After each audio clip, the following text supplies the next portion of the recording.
يا اختي اللي بتحدفي فراخ من فوق، هو في ايه يا اختي؟ صلي على نبختي وتعالي نعمل الفراخ مشويه باسهل تتبيله. يلا بينا ننضف الفراخ من الزفاره ونتبل. لازم تكون معاك اختي الفرخه من كيلو ونص لكيلو.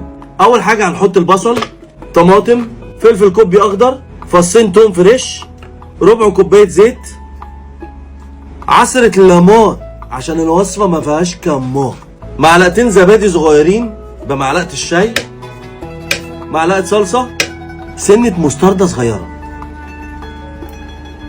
تدي طعم جامد جدا، ملح، فلفل، سنة مية صغيرة عشان كل المكونات دي تمشي في الخلاط. قبل ما نحط الفراخ في التتبيلة بتاعتها هنحط في أرضية الصينية بطاطس عشان نستفاد بطعم الصوص بتاعها. جزء من التتبيلة هنحطه على البطاطس